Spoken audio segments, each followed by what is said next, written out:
ProudMouth. Hello and welcome to another Be Your Own Loud podcast presented by us here at ProudMouth. I'm Matt Halloran, your host. This show has a very simple foundation to meet amazing people who have risen above the noise, who are unapologetically themselves and have embodied being their own loud.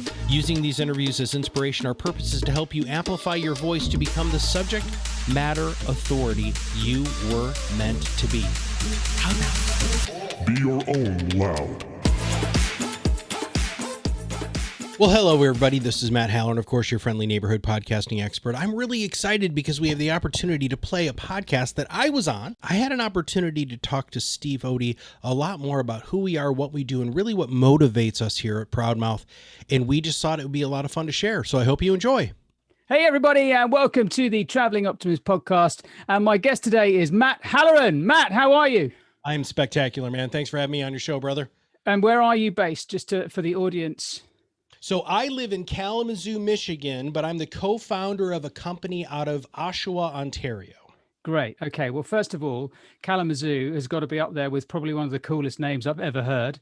Yeah. And it's kind of, it reminded me of the, I don't know, one of those films that with, some of those old time Westerns and stuff like that.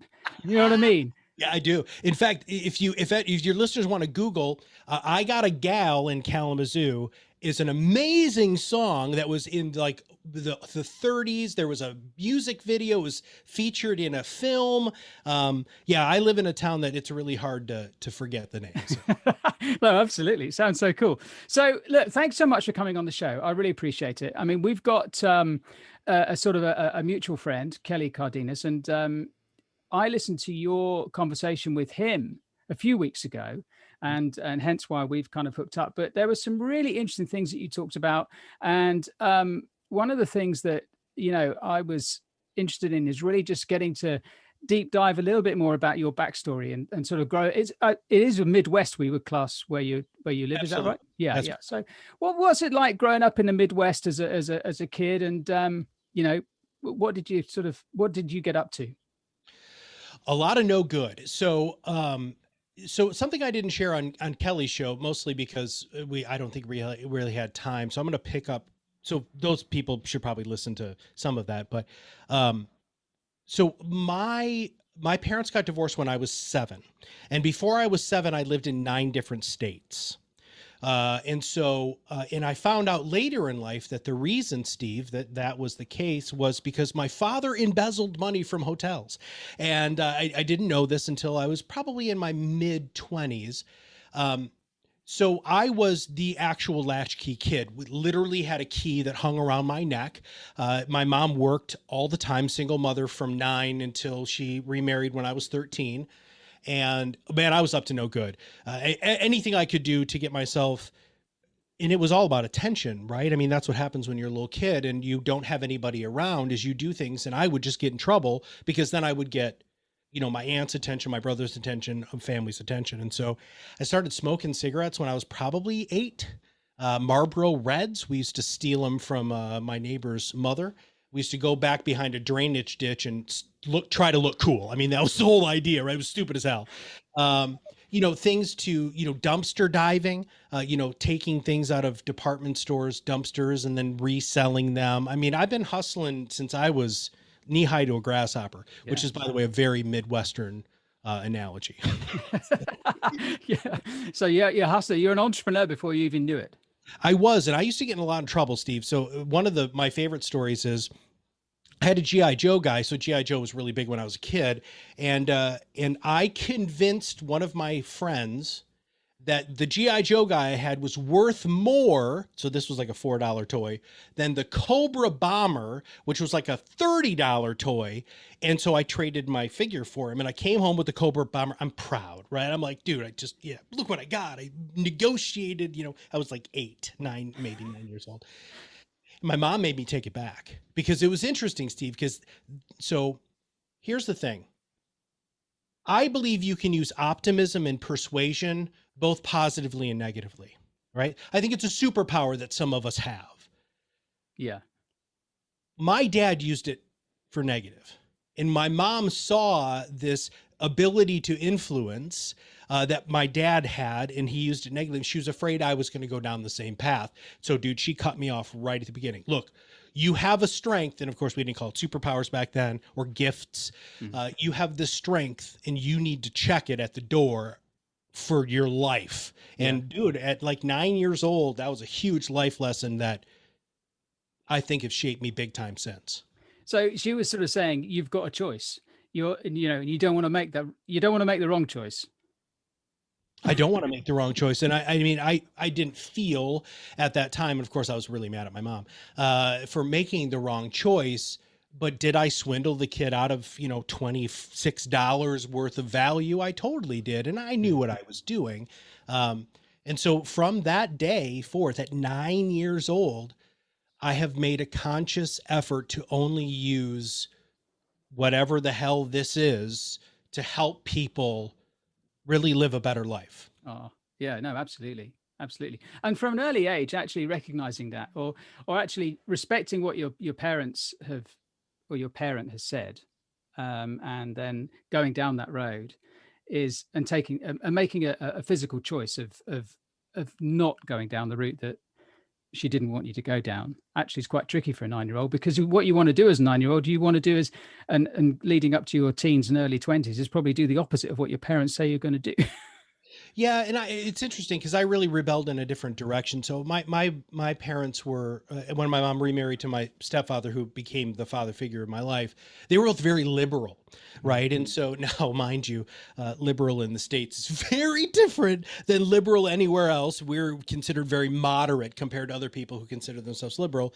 But I really went in a different direction, Steve. So I became a Reagan conservative, which I really just did it because I like to dress up and wear ties and carry a briefcase to school, and girls dug it, to be honest. That was a huge component of it. But I didn't really rebel in the ways a lot of other people did. I went in a very different direction. I mean, that's what you do, right? I mean, you're going to rebel to the opposite of your upbringing to try to find yourself. And I'm actually really grateful I did that. Because I lost a lot of arguments, right? So I thought that I could talk my way through different things, and there wasn't a lot of foundation to the conservative arguments back then, and so I lost a lot of them. But anyway, Yeah, I think that having a positive influence at home is really important, and I realize that obviously at the moment nowadays that's something that's missing a little bit, but that's obviously, I think we'll save that for another podcast another time. But influences as you were growing up, you mentioned your mum and your stepfather and stuff. What sort of things were they sort of influencing you with, and did you sort of still have that rebellious streak growing up a little bit, or how did that work out? well, so there's a lot of things. So most of what shaped me was me wanting to be viewed in a positive light with anybody who was surrounding me. So that's one of those. Robin Williams is a great person to look to, because you look at him and you say, how in the hell could that guy suffer from depression? Right? He's the happiest, most outgoing person in the world. But people who suffer from depression, their whole existence is to try to make other people not feel like they do. And so I had a lot of that growing up, where I just wanted to have everybody happy, smiling, again, very optimistic, very inspirational. Man, that's been my bag of tricks since I was, again, knee high to a grasshopper. That's always been the way that I've always wanted to be. Yeah, absolutely. So with your family and stuff, what did they kind of influence you on what you were wanting to do as when you grew up? What did your career and stuff like that? How did that? Well, man, this has been, I don't have time to go through all of this, dude. So I'll give you the Cliff Notes version, the short version. My stepdad did radio when he was in the Army. And so he always had wanted to be in the radio. He had an unbelievable voice, like caramel on ice cream. I mean, that was his voice. It was so beautiful. And my high school had a radio station. And so at 13 years old, I was Madman Matt Halloran, and I had a radio show. And I never thought in my whole life, mostly because everybody told me, Steve, you can't get a career. Like this industry's dying, right? And so I remember after I got off my first show, I ran over to Chris was her name, and Kirkpatrick was her last name. And I said, Chris, I call her Mrs. Kirkpatrick because obviously I'm not going to call the teacher Chris. And I said, hey, I want to be a radio guy. This is what I want to do. And she just laughed and she said, you're not going to make a living with that. And so all sorts of crazy stuff happened throughout life. And then when I met my partner, Kirk Lowe, that we now own ProudMouth together, we had decided that we wanted to try to do something in our industry at the time, which was just financial services, something fundamentally unique and different. And I'm like, let's do podcasting, dude. Why don't we become the first podcasting company that really works with advisors? And we are, and we've done over 3,000 podcasts for our clients, on about 35,000 social media posts. But it all started with Kirk and I behind the microphone. And I got behind the microphone again, Steve, and I was like, I'm home. Like, this is where I'm supposed to be. And man, I love this more than I should. Yeah, absolutely. So when you were the DJ at school, what sort of music did you play? Heavy metal, dude. So the funny thing is I played heavy metal. It was a heavy metal show. I wasn't a huge heavy metal fan, but like this was like Iron Maiden, Megadeth time, early Metallica, later stuff like Kiss and those sorts of bands that, I'm luckily that I think every listener is going to know who most of those people are. But most of them had a lot of swear words. And this was a high school public radio station. So I couldn't play. In fact, this is so long ago that we had these things called carts, right, which looked like an 8-track that had the singles on it. So I had like 10 songs that I could play. And so I just played them over and over again. And I would practice my, my transitions and, my radio voice. And man, it was so much fun. Oh, 8 tracks. That brings back memories. I remember my dad had an 8-track in his car, and the amount of journeys, the amount of hour time that I've listened to Don Williams, Merle Haggard, Charlie Pride. This was in the 70s. Obviously, he was a big country and Western fan. Interestingly, though, you came out of school, and did you go into the Navy? Yeah. So why the Navy? What was that all about? Well, so I didn't do great in school. Right. So my focus in high school was girls, not grades. And so I took classes where the hot girls were. And the problem is most of the hot girls were really smart, dude. And so I didn't do very well in school. And so in my physics class, my junior year, a recruiter came in. I don't even know if they're allowed to do this anymore, but a recruiter came in and said, we have this new program. It's called nuclear power. And we are looking for people to be in this program. And I was like, man, I could be on a submarine, or I could be on an aircraft carrier, or see the world. I have no idea what I want to be when I grow up. And so my junior year of high school, I took the test. It's called the ASVAB, and I scored unbelievably well. First time I ever was successful on a test. And I got into this program. And I was over the moon, dude. I was like, oh my God, this is going to be great. And then when I got to boot camp, there's something called delayed entry processing, which is what you do before you go, which they give you all the physicals and stuff like that, cough, whatever you have to do. And I took a colorblind test, and I knew I was colorblind. They didn't know I was colorblind. And I found I was supposed to go into electronics, which you can't be colorblind, dude. Like, that's like the scariest thing in the world. Working on a nuke reactor and being colorblind is that's really dumb. So all of my plans got cut, but I had signed the contract. So I still had to go in for 4 years. So I went in unrated, which is that's what prisoners do. Like, if, you're standing up in front of a judge, Steve, and they say you can either join the Navy or go to jail. To join the Navy, they were in my program. Yeah. Right. So it was really, really eye-opening. But I did the same thing. I mean, this is the Traveling Optimist podcast, right, brother? I mean, I looked at it as, okay, I could do one of two things. I could wallow, right, and just have a terrible 4 years, or I could do whatever I possibly could to make the absolute best out of the situation. And I did. Yeah. And it was life-changing and wonderfully remarkable. So where did you go? What happened in those 4 years? So I got to my ship. So after boot camp, I got to my ship.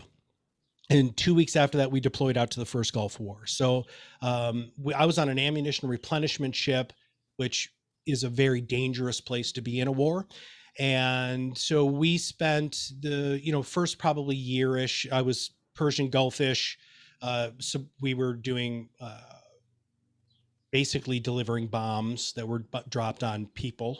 And then I spent some time in Scotland, did a couple of med cruises. We went through the Suez Canal. Wow. It was really amazing, dude. Yeah. Yeah. So you could have stayed on for longer than 4 years, or was that not part of the plan really? Well, it was part of the plan. So here, very, very quick story. When I was one of the only people who didn't get seasick. All right. And I don't know why. It's a genetic anomaly, or I don't know what the hell it is, or whatever. So every time we would get in rough seas, I like had to stand every watch, dude. And it's tiring because I mean, I would get like 2-3 hours of sleep a night because I was one of the only people who could stand these specific watches. And one of them was called sounding and security. So what that was I would go around the ship and I had this little, looked like a fishing pole, but it had a plumb bob on the end of it. And I'd lower it down into these things. They're the bilges, so that we would know where the water was so that we wouldn't flip the ship over, right? Really important job. But I'd have to be in this huge orange suit and I'd click myself into this safety line, right?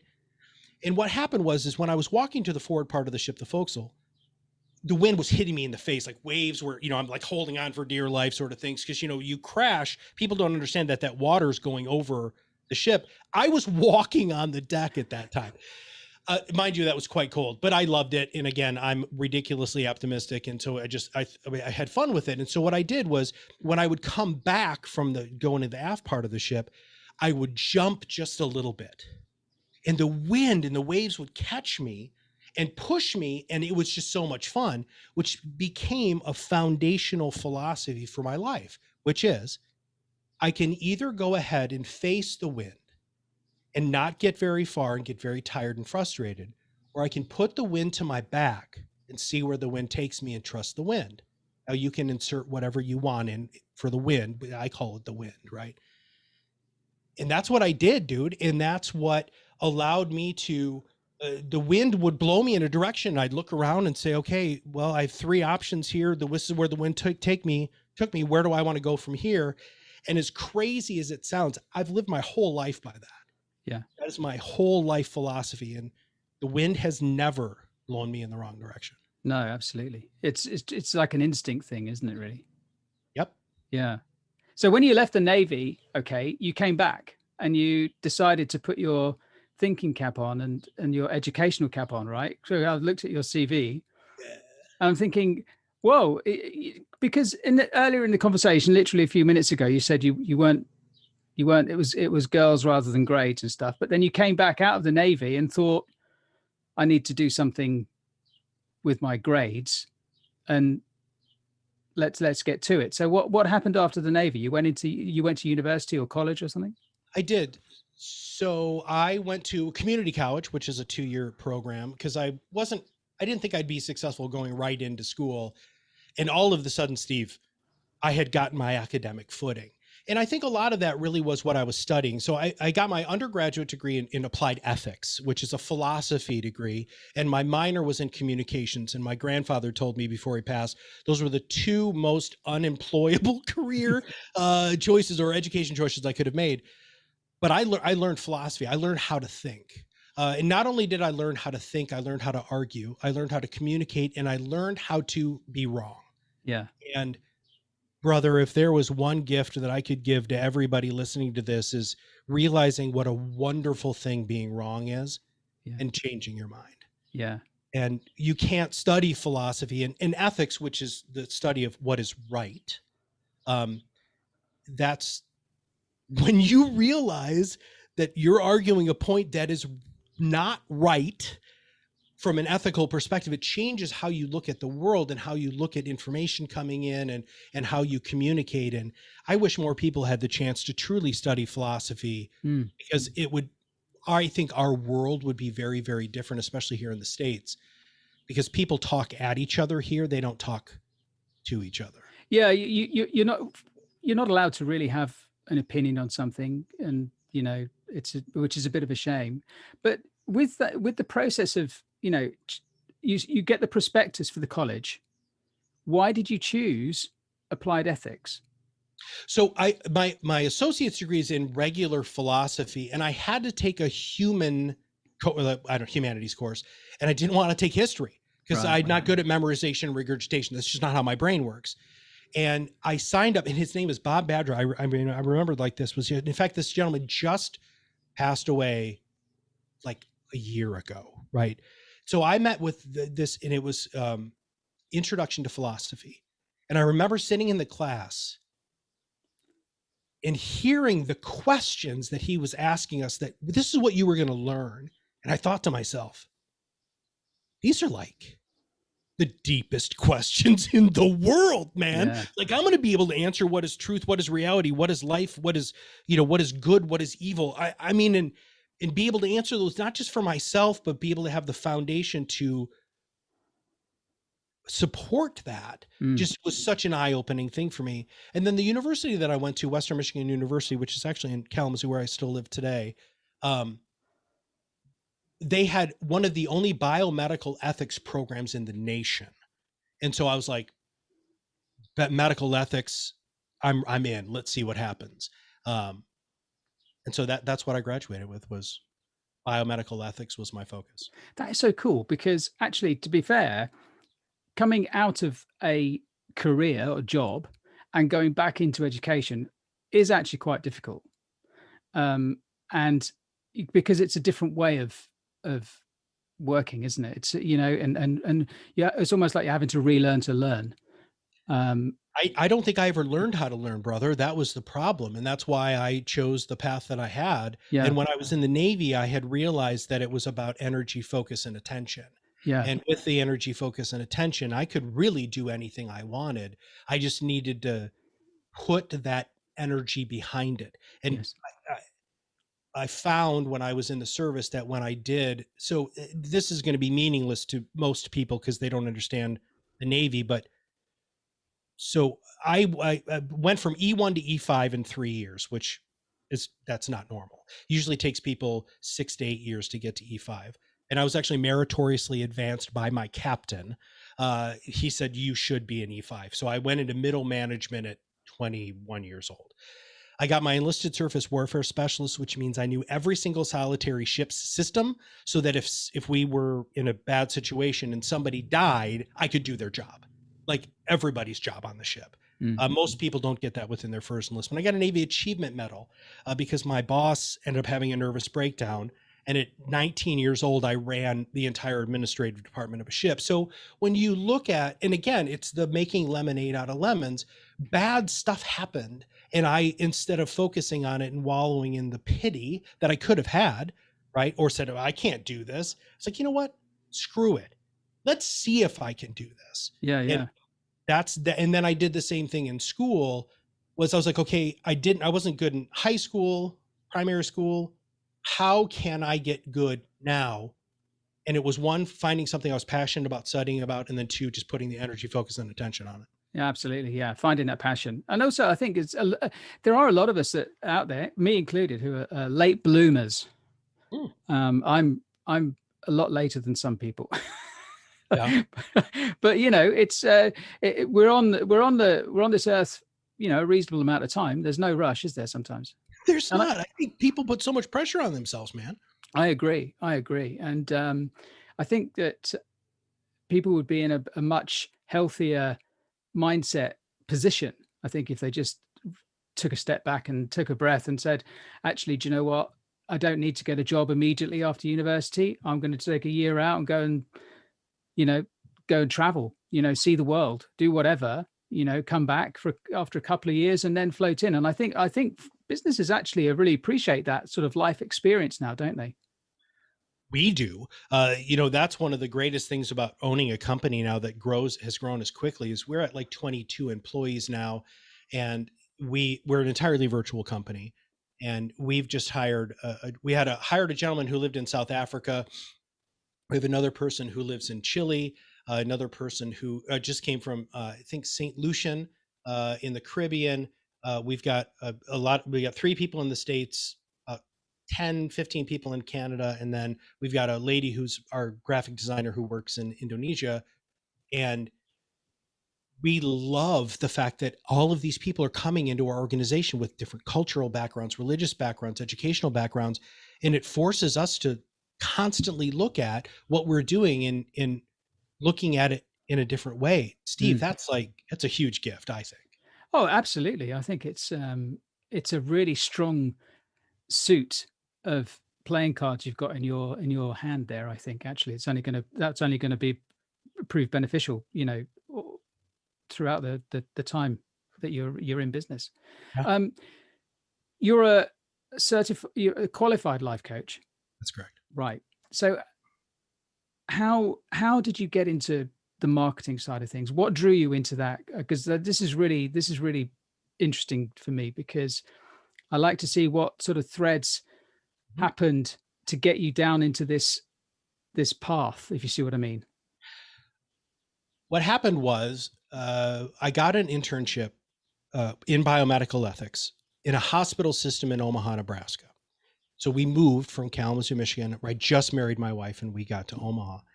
And it was a very difficult job, Steve, because everybody I worked with was either dying or dead.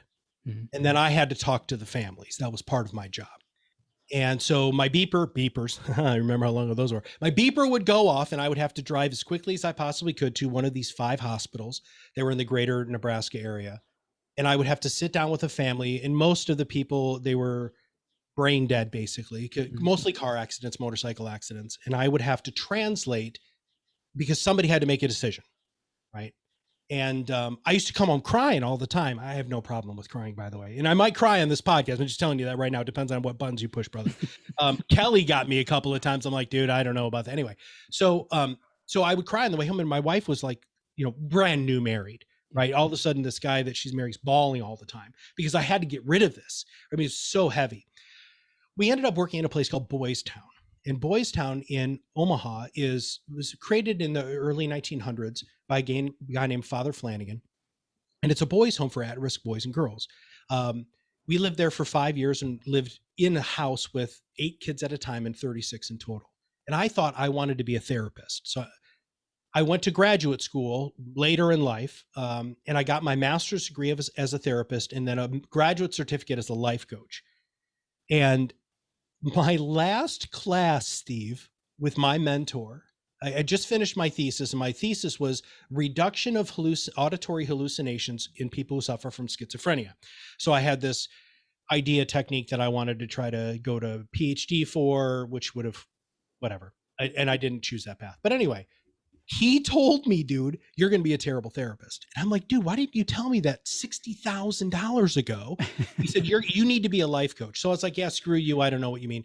So I actually hung my shingle as a therapist, and I was terrible. I was so bad at it. I had no patience for people. People would come to me and they would say, Matt, I have this issue. I tell them what they needed to do to fix it. They wouldn't do it. They just wanted to wallow in their own pity. And I'm like, screw this. I can't do this. So I typed into the computer life coach into one of those old, Indeeds or one of those things, careerbuilder.com. And 2 things came up. One was something called, it was a franchise coaching company that you had to give them $250,000. And I was broke as hell. And that wasn't going to happen. And the other one was to work for this guy in Omaha who I didn't know anything about. This guy named Ron Carson, who ended up becoming a huge mentor of mine and changing my life.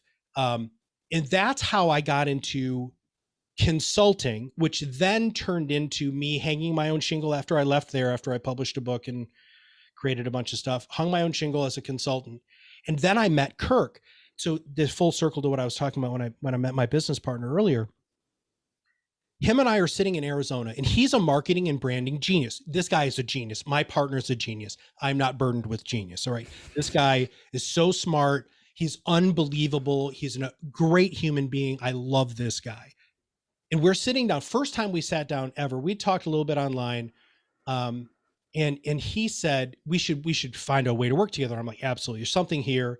And we decided at that point that we needed to do for our clients instead of telling them what to do. Because Steve, here's what happens, dude. They're assholes, right? They ask you for your advice. You give them proven techniques on what they need to do. They don't take the advice, and then they blame you for the lack of results. And we're like, let's just cut out all of that stuff. Let's just do it for them. And so I was always getting so many questions about marketing from my coaching clients, my business coaching clients. Yeah. And brother, I didn't have answers. And then I meet this guy, and now we have this marketing solution that we're very, very proud of, which we're not what we're necessarily going to talk about on the show, but that's how I got into marketing. I have always found that I need to find somebody to hitch my wagon to. All right. There's always somebody smarter. There's always somebody stronger, better, faster, whatever. Right. So early on, it was Ron Carson, right? Who is billionaire now. I mean, this guy is unbelievable. He changes people's lives.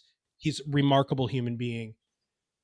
And then I was like, okay, well, I learned as much as I could from him. So I went out on my own. I did really well for about 3.5, 4 years. And then I met Kirk, and I was like, I'm gonna hitch my wagon to this brother. And then I did. And now I've accelerated my life into, I don't know, this craziness that's my life now. That's amazing. So that journey to get to Boys Town, which ultimately led you to read a newspaper and find or look at the internet and find an advert from Ron Carson, it's just incredible. I love it. I really do. I just find those thin threads, those serendipitous moments, just what is just so incredible about life. And but podcasts in general, I mean, I know you're very experienced in this side. They're reasonably new. Well, they're very new to me, but they're not reasonably new, are they, in the whole scheme of things? Because people have been doing this for a number of years. They have. When radio started dying, which was probably about 15, 17 years ago here in the States. Now, there's still a strong radio presence, but everything became automated, right? The automatic DJs, automatic song selection, all of that. People who were personalities just missed being behind the microphone. And the nice thing about podcasting is it's a low barrier to entry. Yeah. Right. So my setup, just very quickly, this microphone, now this is a better microphone than you can get a microphone just like this, which is a directional microphone, condenser directional microphone, for $20. You plug it into your freaking computer.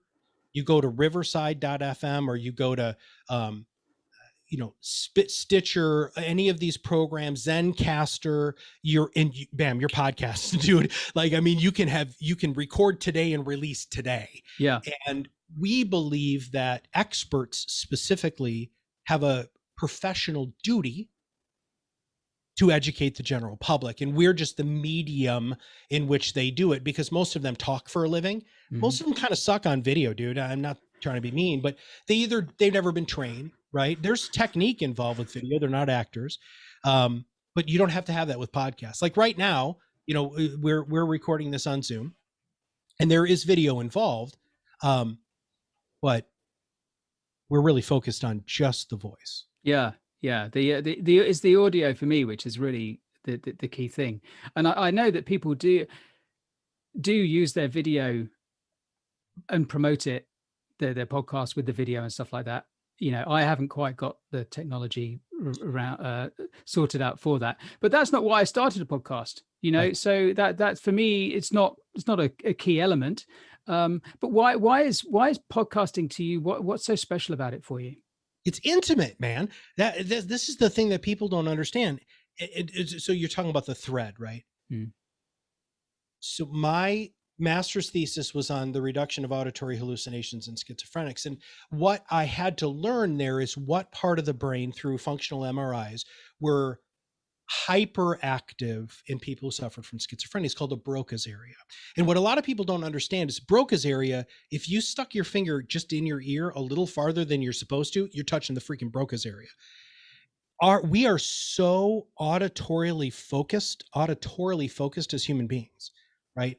And people listen to podcasts in their quiet time. So this is where business owners, I think they're just failing miserably, because I ask people this question all the time, which is, when is the last time that your ideal prospect invited you into their home, into their quiet time? And the answer is never, dude, unless you're creepy, right? And so we get past the creepiness and people opt in to listening to your podcast, and all of a sudden you're in their home, you're in their ear, and they want to learn. People listen to podcasts just like yours, Steve, to learn something new. And I hope that I'm helping with that. But That's the goal of a podcast. And that's why I think it's so powerful and so intimate. And lastly, it's still in its infancy, right? They, as in the world, uploads like 1 billion hours of video a month. It's crazy. I don't even know what the number is. Podcast isn't even 1 million yet. Oh, wow. 1 million versus 1 billion. But nobody ever says to you, Steve, well, there's too many YouTube videos. But I do hear, as a person who sells podcasting for a living, oh, there's too many podcasts. Are you kidding me?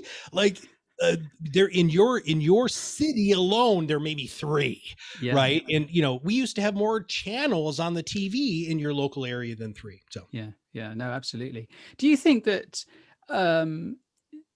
if you're on a podcast and you're vulnerable and open, do you, from a business perspective, do you find, is that a positive or is that a negative? I believe the world is changing, Steve. I think that the bravado that business owners used to think they had to maintain is, people just don't like it anymore, right? People want to buy you. They want a relationship with you. They want to know who you are before they'll ever do business.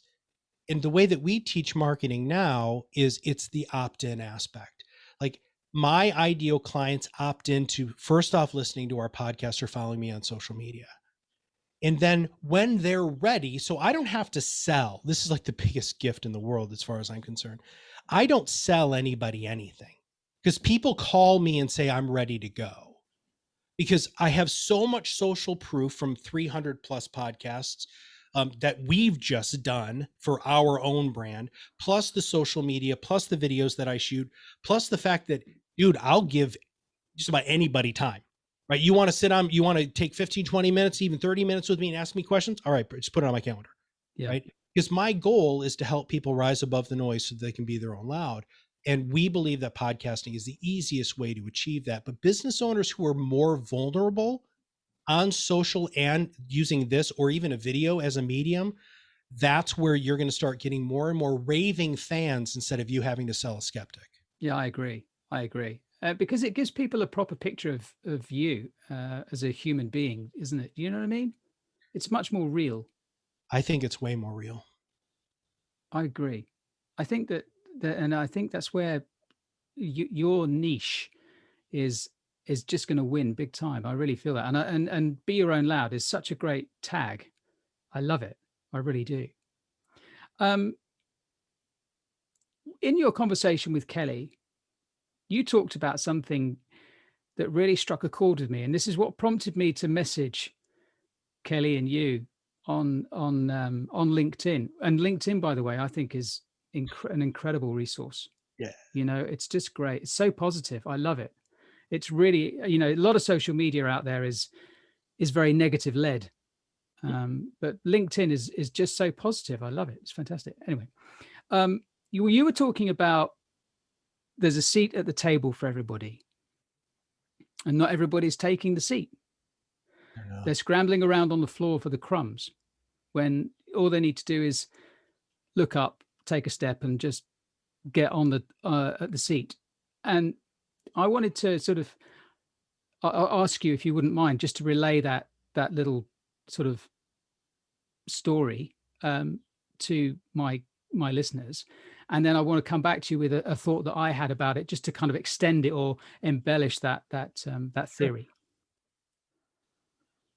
I believe that, I think it's a worthiness factor. I think that there are many people who don't think they're worthy enough to sit at the table. And when I refer to sitting at the table, it really is an abundance mindset, right? The idea of scarcity and abundance is something that we've heard in pop psychology, life coaching for a long time. Tony Robbins, Oprah, everybody, Brene Brown.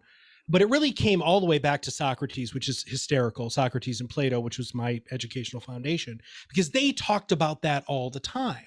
Right? That there's more than enough to go around. And unfortunately, there are people who don't want you to know that, Steve, because they want a larger piece of the pie. And I say, screw them, because you can sit at the freaking table and you can be unapologetically you and be as successful as you want to be. Now, I know that as a straight white American man, that I have had humongous leaps and bounds ahead of a lot of other people who live in my country and who live all over the world. I know that. I have privilege that I don't even know the level of privilege, but at least I'm starting to open my eyes to it. The people who have started way like back at the, the goal line, to use a football soccer reference, because you probably resonate with that more than American football. But anyway, so you started the goal line. I'm at the 50, right? I'm at the midline before a lot of people ever start. But that doesn't mean that the people back here still can't live in an abundance mindset. And when you just open your eyes and look around and realize that you don't have to keep fighting, literally fighting people for the scraps that are falling, that there's so many seats at this table. In fact, Steve, the table's huge, man. It's freaking huge. And when you get to the table, 90% of those people are going to be happier than hell you're there. And that's where I think a lot of people don't get it. They think that they're going to get to the table and then it's going to be all cutthroaty and mean and businessy. But in my experience, and with a lot of people who I'm starting to get to know through our new podcast, the Be Your Own Loud podcast, and just some life changes that I've made, is it doesn't matter who you are. We're just so damn happy that you realize that you can sit at the table and that there's more than enough to go around. I agree. That resonated with me so much. And then it got me thinking about it a little bit deeper, because I was thinking, but aren't we already born with a seat at the table? Aren't we already at the seat? But life kind of gets in the way a little bit, and somebody nudges you a little bit and you fall off that and you've got to climb back on again. So my thought was that, first of all, just being here, we've already won the lottery. I think it was Gary Vaynerchuk who said that there's 4 trillion to 1 chances of us being here, which is incredible. And so, A, make the most of it. But B, when we're born, we've already got a seat at the table. And it's kind of an extension of what you were saying in terms of the fact that I think that most people don't realize that they've got a seat at the table. And it just got me thinking very deeply about it, which is not unheard of, but quite infrequent. I just wondered what your thoughts were with that. So you're saying that actually, you build up to get to the seat of the table. I'm sort of saying the opposite. What do you think?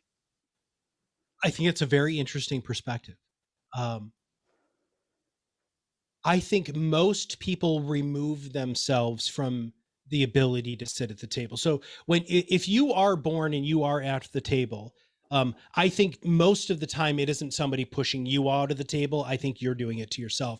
And that's part of growing up, right? I don't think that you can always have a seat at the table, because one, the table changes, right? I mean, the table that I was sitting at in the Navy is very different than the table that I'm sitting in financial services, and now to all experts all over the world, right? I'm sitting at a totally different table.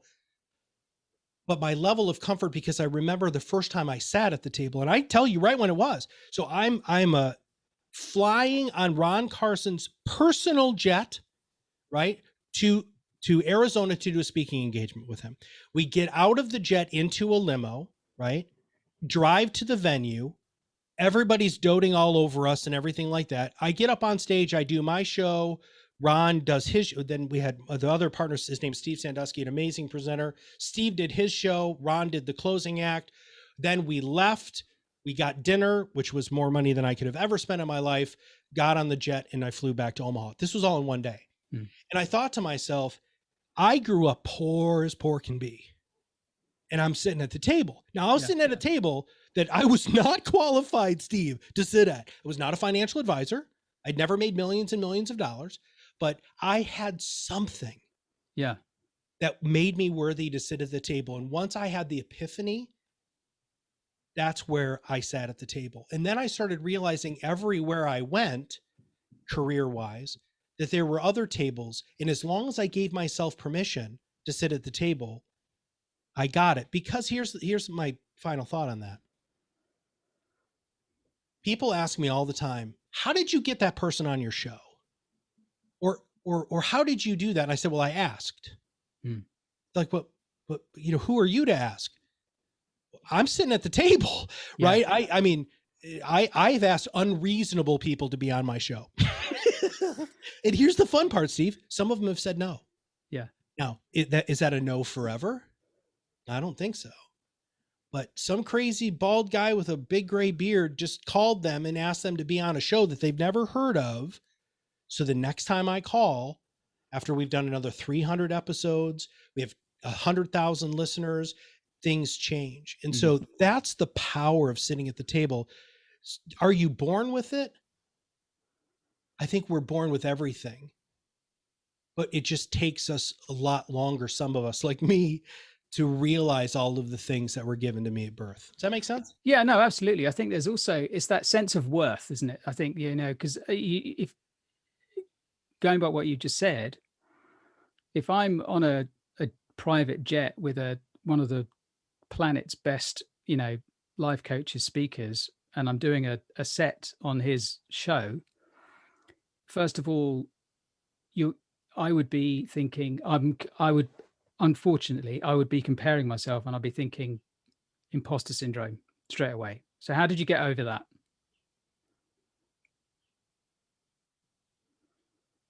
Or maybe you didn't have it, which is fantastic. Well, I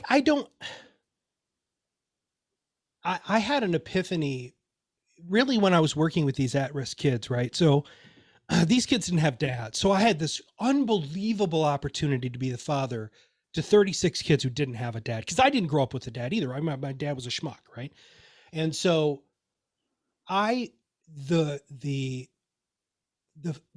me feeling comfortable in my skin, Steve, that's when that happened. And so now if there's adoration, notoriety, opportunity, I've just realized that I'm going to be unapologetically Matt Halloran, because as Oscar Wilde said, well, you got to be yourself because everybody else is taken. And that has become much more of a mantra for me now, because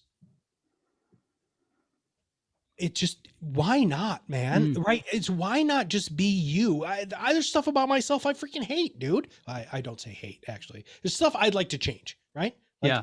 COVID, dude, I put on all sorts of weight, and I'd love to, be able to just slough that off really super fast. But, but I'm still okay with it because that's part of me, right? That level of self-acceptance, I believe, is something that you work towards. But once you get it, it's not always there. And you have to keep reminding yourself, and dude, I'm going to get back to I love the name of your show. It's be Traveling Optimist. You have to be optimistic, right? Because it's a choice, in my opinion. All of this, everything that I've said, is a conscious choice that I've made in order to live the life that I've wanted to live. I choose to look at the optimistic side of absolutely everything I possibly can. Because you know what? I've done the other stuff and it sucks. Yeah. It's gray and yucky and dirty and smelly, and I feel like crap. And I don't want, we're on this planet. I'm not given tomorrow, brother. No. Today's a gift, man. I'm serious. When I wake up in the morning, the first thing I think of is, holy crap, I got another day. Okay, let's go. Right? Nobody thinks like, well, I shouldn't say nobody. Very few people think like that. They're like, oh, this is just my life. No, this is a freaking gift. Yeah. Every day, every breath, every time, meeting guys like you, it's a gift. And you better take that gift and accept it and be happy that you have it, because you know what? It can be taken away super fast. Is that what you're most grateful for in life then? By your family and children? Absolutely. I mean, there isn't anything that I am more grateful for, because it makes me a better husband. It makes me a better father. It makes me a better business partner. It makes me a better son. Because when everybody else is, so COVID's a perfect example, dude. Talk about a cloud of horrible, terrifying negativity, health issues with people who I love. Right. And I could have let that absolutely, and it did to a lot of people, man. It really, really hurt a lot of people. How did, apart from your weight, how did COVID affect you at work and at home and stuff? Well, my wife's a teacher, and so that was horrible because, they kept throwing her back in the classroom and taking her out of the classroom, and, not mandating masks. And my wife is a biology teacher. She's a scientist, so she understands virology, and was like, nobody's listening to the people who actually understand what's going on, especially here in the States. My kids didn't have a senior year. Yeah. My kids were home the whole time. Now I work virtually. I've worked from home for about 8 years now. So, but dude, I used to speak once a month. I would be on the road doing a show, meeting new people, shaking hands, kissing babies. I freaking missed that. Yeah. So I just turned that energy into this, and just we got hardcore into just doing as many podcasts as we can to meet as many people as we can. Would you go back to the old normal? No, I don't think you can. I think that's part of sitting at the table, dude, is you need to realize that the seat might not change, but the scenery does. Yeah. And if you don't change with the scenery, then you're going to fall off that chair again. And I don't want to lose the seat at the table. So I'm going to do whatever I can to be flexible, and I'm going to do whatever I can to accept new realities. I'm a philosophy major, dude. I studied freaking reality, right? But, that's just part of the way I believe that you have to be flexible as a human, because the more rigid you are, the easier you are to break. Yeah. I don't want to sort of minimize the effects of COVID because, people have lost people, and, Yes. I wouldn't know how to talk about something, if that had happened. But for me, COVID has actually been a real opportunity to really kind of rethink about how things work in my life. And my wife is in education as well. And so, yeah, it's been really stressful, and how we kind of manage that stress and, work with that, because the situation, here in the UK, we're still locked down kind of, for another 3 weeks. We're not going to sort of change anything until the 19th of July. And so there's, and if you extrapolate that out to every single family in the whole world, you can just imagine the whole level of stress and anxiety there's been. But for me personally, I wouldn't be sitting here talking to you if COVID hadn't happened. Yeah. And the incredible people that I've met, through the podcast, has been an absolute blessing, and I'm so grateful for it. I really am. And all of you and all of the other guys that I've connected with have just, really kept me in the game and kept me sane and stuff like that. Just some stuff going on in the background, work-wise and business-wise that, no one would have been able to ever plan for. But, this is just a blessing, really. I'm so grateful. And, looking back, I think actually this opportunity could be the making of people. And I'm sure you've probably seen that in the financial services arena, particularly. We have, and it's fast forwarded technological changes that our industries had to make it for a really long time. But I think it's also changed experts too, because they realize that they have ways to get their voice out into the marketplace where they can be freed from the torment of sales, right? That's super important. But I studied the language Chinese in college, and in crisis and opportunity are actually a very, very, very similar, if not the exact same word, right? So I call it crisis-opportunity, right? And so I think with every crisis there is opportunity, and I want everybody listening to know that COVID is horrible. And I have close friends of mine who have long-term health effects from actually coming down with COVID-19. My optimism coming out of it is not to mitigate the severity of it at all. It's my life view. There have been unbelievable points in my life that I never even shared on a podcast or even talked about in person, that I still chose to be optimistic. Because again, when you look at every day as a gift that gives you another chance to just do something, help somebody, smile at a person, wave somebody through in traffic, say hi to the cashier, give somebody a tip on the street, over tip somebody who's serving you. Those little things, dude, are what more people need to realize, that they have the power to change people's lives. And it doesn't have to be anything grand. No, it doesn't. But it starts a huge ripple effect, though, doesn't it? Because last summer, we we were part of a community initiative to help all of our vulnerable residents in our town. And so we volunteered to deliver prescription, medicine and food and stuff to them because they weren't allowed to come out. And then the ripple effect of that was, other things as well. And you're meeting great people. And all of a sudden, I'm meeting Matt Halloran from Kalamazoo. Yeah. Awesome. I know, it's just that ripple effect. And if you do those kind things, it just has a massive effect on, but it has an effect on people that you don't realize has an effect on. And I think that's the one thing about podcasting. Well, and as long as you're okay with that, right? I'm not looking at the long-term effects of every single solitary thing I do, right? I'm looking at it as, this idea of trying to live in the present as much as possible. And do I know that there are ripple effects? I do, and I feel them, and I'm proud of those ripple effects. But I'm going to just focus on where I'm at right now with you. Kelly said this, and this guy's a genius. Those people that don't know who Kelly Cardenas is, please check him out, look at him. But one of the things that he said to me was, Matt, you've got 100% of my focus right now.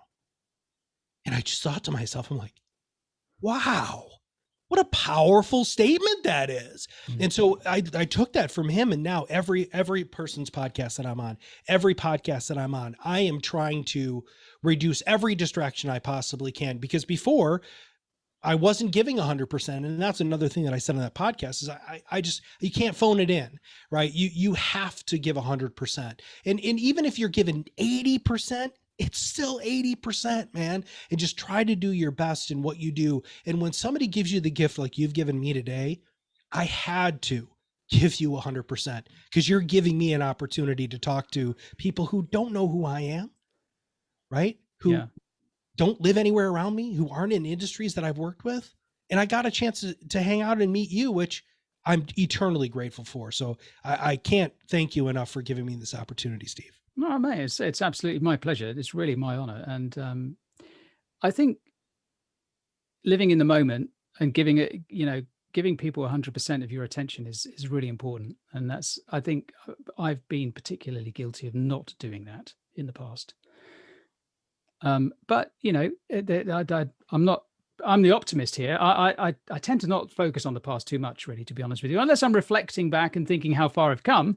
That's totally different. But then, that's where a good coach comes in, like you, and you set people back onto the right track in terms of reflection. But I wanted to ask one last question because, you've got your children probably are similar ages to mine. And you said that they missed their senior year last year. So they must have been 16. No, so they're 8. They just turned 18. So they graduated from high school. Yeah. Ah, okay, yeah. So that's similar to our A-level lessons here. So I've got my youngest daughter's 17, so she's doing her first year of A-levels exams now, and she's got her last year next year. My other daughter's in university. And I know it's going to sound, I don't want this to sound contrite because you are a life coach and you're very experienced. And I can't imagine what it's like being a life coach and having children and resisting the urge to give them advice. But if you were in a classroom of children, what were the key things that you would ask them to consider as they go through their lives in terms of advice? So my kids we have a family motto, and that's as far as I was allowed to life coach my children. Because my wife and my kids will say, I need Dad Matt right now. I don't need Coach Matt. So I really still appreciate that. But for since I have boys, the idea is our family motto is be the better man. Right. So when I'm speaking to younger people, I still think that that's the best piece of advice, because if consciously you try not to outdo somebody, but you consistently try to do the right thing and have that be top of mind, that's when the world can change. That's not be the better you so that you're, competing, which, competition is great. My kids were both competitive swimmers. Yes, they wanted to beat the person next to them. But the funny thing is before they got on the blocks, they were super friendly because they were trying to be a good person. Right. And then when they raced, they wanted to kill them. Then they got out of the water and they hugged people, right? I mean, and I think that that's the sort of stuff that a lot of people don't realize, that if you keep that top of mind, if you keep the be the better man top of mind, that when you're in difficult situations, that you're going to err on the side that is going to make society better and make it worse. And make those right choices, which links us right back to those right choices that you made as an 8 or 9 year old with your mum. Yeah, absolutely. 100%. Matt, thank you so much for coming on the show. I really appreciate it. I appreciate you having me here, brother. And I really look forward to connecting with you again and more, and hearing, more about your success at ProudMouth. And yeah, definitely I'll be hashtagging Be Your Own Loud a lot more. We really appreciate that, man. Thanks for coming on the show. Hey, everybody. I want to thank you very much for listening to this recording. Listen, you should probably follow Steve on LinkedIn. We'll make sure that we have those in the summary and the show notes. And you know what? What the heck? Why don't you follow me too, just in case you haven't followed me yet on LinkedIn. But I want to thank Steve very much for having a great interview. He's a wonderful interviewer. Please make sure you subscribe to his podcast. He is interviewing some really people that are phenomenal, great for you to learn from, and great for you to help out another podcaster get their voice out in the marketplace. Thank you very much, everybody, and we'll see you on the other side of the mic very soon. Thank you for listening to Be Your Own Loud, where we reverse engineer success to help you accelerate your influence and break free from the torment of sales. If you haven't done so already, subscribe to our podcast, share it with others in your company or profession, follow us on social media. This podcast is brought to you by ProudMouth, the Influence Accelerators. Visit us at ProudMouth.com and join our Influence Accelerator Academy for free to enhance your marketing mindset and know-how.